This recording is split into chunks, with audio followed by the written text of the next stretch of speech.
আপনারা এত এত পরিশ্রম করেন পর্দার আড়ালে থেকে, তো আপনাদের কি বা আপনার কি কখনো মনে হয় না যে আমি নায়ক হব, আমি ভিলেন হব, আমি সুদর্শন পুরুষ হব, ইত্যাদি ইত্যাদি? না। সুপ্রিয় দর্শক ও ভাই ও বোনেরা, আসসালামু আলাইকুম। আপনারা যে যেখান থেকে দেখছেন আজকের এই অনুষ্ঠানটি, আপনাদের সকলকে জানাই আন্তরিক শুভেচ্ছা ও অভিনন্দন। আমি এই মুহূর্তে আমাদের আজকের অনুষ্ঠানে আজকে স্টুডিওতে আমন্ত্রণ জানিয়েছি এমন এক ব্যক্তিকে, যাকে আপনারা চেহারা দেখে চিনেন না, তার নাম দেখে হয়তো চিনে থাকবেন।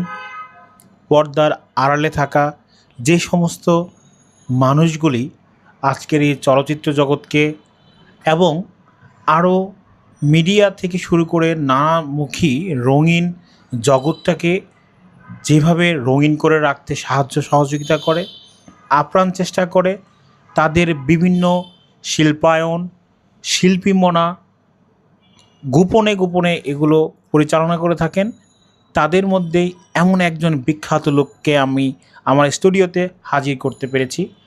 অসংখ্য ধন্যবাদ জানাই সর্বপ্রথম হাসিবুল ইসলাম হাসিব ভাইকে। ধন্যবাদ আপনাকেও যে আপনার এত বড় প্ল্যাটফর্মে আমাকে ইনভাইটেশন করার জন্য। আর বিশেষ করে ধন্যবাদ দিতে চাই আপনার দর্শককে। প্লিজ দর্শককে ইনশাল্লাহ ধন্যবাদ দিবেন। ধন্যবাদ আপনাদের, আপনারা সবসময় সাপোর্ট করবেন। এত বড় প্ল্যাটফর্মে যে আমি যে আসতে পারছি, আমি নিজেকে ধন্য মনে করছি। আর আপনারা সবসময় সাথে থাকবেন, সাবস্ক্রাইব করবেন, চ্যানেলটাকে সবসময় ভিউ করবেন, পাশে থাকবেন।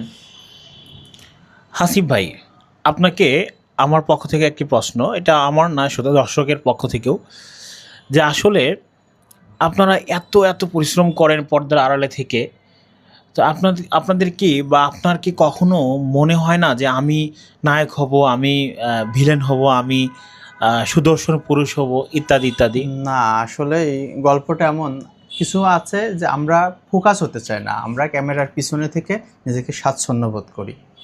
আর আমরা চাই না যে আমাদের মিডিয়ার মানুষ চিনুক, আমরা নিজের ফ্রিডমটা চাই। আমরা বাইরে যাব, যে টং দোকানে সবাই একসাথে ফ্রেন্ডরা মিলে চা খাবো, কফি খাবো, আড্ডা দিব, আমরা এই ফ্রিডমটা হারাইতে চাই না। এই কারণে আমিও কখনো নিজের থেকে চাই না যে আমাকে ব্যক্তিগতভাবে কেউ চিনুক, সম্মান করুক বা অটোগ্রাফ চাক, সেলফি তুলতে চাক। এটা আমার কখনো আসলে আমি ডিজার্ভ করিও না, আর আমি এটা নিজের থেকে কখনো পছন্দ করি না। আমি এইভাবে থাকতেই সবসময় স্বাচ্ছন্দ্য বোধ করি। অসংখ্য ধন্যবাদ। আপনারাই তো শুনলেন যে আসলে সত্যিকারের শিল্পী মনা মানুষ কিন্তু এরকমই হওয়া উচিত।